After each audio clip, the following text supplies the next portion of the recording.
just got back from a cruise. That would be something to celebrate if it weren't for the 9 pounds I gained in 2 weeks. So that led me to the question, given the chance, will cruise ship food kill you or just make you wish you were dead? Cruise ships are big business, and it's well accepted that one of the main attractions is the chance to eat 24 hours a day. In a country where 2/3 of us are overweight or obese, we seem to live in constant fear of going hungry. I checked on Google. There are 301,000 people every month searching for the phrase, all you can eat. Guess how many people search for tips to stop eating? Just 720 lonely souls fighting the trend. 320 people searched for binge eating tips, but I'm not sure if they were looking for tips to stop or how to get better at it. It's not just that you can eat 24 hours a day, it's that there are constant cues that you should have another meal, or at least a little snack between your buffets. On a cruise ship, you can't get to the pool without walking by a couple of restaurants, and then once you're there, you'll find a poolside pizza, burger, and ice cream stand. Not to worry, a server from the bar is at hand to make sure you've got a bucket of beers to wash it all down with. And then there's a whole cargo hold full of desserts. If you want to go to the gym to work off a few calories, you have to walk all the way up to the pointy end. You'll burn off a couple of calories getting there, but only if you safely navigate the phalanx of snack bars on the way. Those constant cues to eat are important, and the whole point of today's tirade is that they're not limited to cruise ships or vacation venues in general. They're all around us, and they are relentless. Most of us are slaves, to some extent, to the seafood diet. When you see food, you want to eat it. Visual cues are very powerful, whether it's an attractively laid out table or a commercial for a restaurant designed to target every physical and emotional trigger possible. A study of food commercials and television programs found that kids ate 45% more while watching programming that included food advertisements. A different study with adults showed a less dramatic increase in consumption, but they were given the opportunity to eat only after the programming rather than during the shows. And it's not just the obvious advertisements that are used as triggers. On TV, many scenes with popular characters are involved with eating. Advertisers more and more use product placements and licensing agreements with popular characters to increase their exposure, rather than just running more commercials. Then there are magazine and radio ads, billboards, websites, games, cell phones, and in-store displays, all sending signals that it's time to eat again. The impulse buying displays where you stand in line for the cash register aren't there by accident, and they're often stuffed with high-calorie, low-nutrition treats. Humans developed as hunter-gatherers who never knew where the next meal was coming from.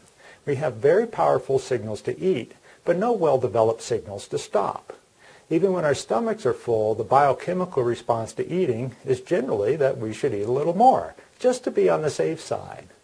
We really don't have an internal mechanism to tell us we've eaten too much. And it's worse with sugars. Our serotonin levels go up and we crave more and more of those happy signals, much like any crackhead. The discomfort from a full stomach is easily ignored. As a rule, we're designed to store up against possible hard times ahead. Before we had warehouses and refrigerators, we just had body fat as an emergency store of sustenance. We can store a moderate amount of fat pretty comfortably around our center of gravity. And if we lose more than 10% of our weight, our metabolism slows down. The weight loss is seen as a danger signal. The body goes into crisis mode, trying to conserve energy stores against a perceived future of starvation. Rapid weight loss trains your body to prepare for lean times ahead. So after an intense dieting phase, your body tries hard to gain even more weight. As food has become reliably and abundantly available, for most of us in the West at least, we've come to eat more and more. On average, we eat 600 calories a day more than we did in the 1970s. That's about a pound's worth of potential weight gain every week. Most of that increase came from fats and refined grains. I guess at 156 pounds of sugar a year in our diet, there wasn't much more ways for us to increase our sugar consumption. Avoiding marketing messages to eat more and more is nearly impossible. The answer is more to do with how and what we eat. giving ourselves a chance to receive the relatively weak signals of satiety that our body does send out. The first step is, unsurprisingly, eating real food when we do eat. That means lots of vegetables, whole grains, and lean meats. Real food is not only better for you nutritionally, it does a much better job of filling you up. Don't drink your calories. A large portion of our excessive sugar intakes comes from sweetened drinks. You really just don't need a 48-ounce big gulp on your way to work. Avoiding simple sugars, including white flour and white rice, helps avoid the brain chemistry signals that trick you into craving even more. Another great trick with proven results is drinking a large glass of water before meals. This worked really well for people in a study on weight loss. And the ones in the group that had the extra water tended to keep up the habit and keep weight off better after the study was over than those who didn't do the water trick. Lastly, don't eat unconsciously. We do this all the time while watching TV or otherwise distracted.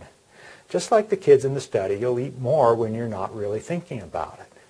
Simple things like chewing thoroughly or sitting down at a dining table to eat will make you more mindful of what you're doing, even if it is a snack between meals.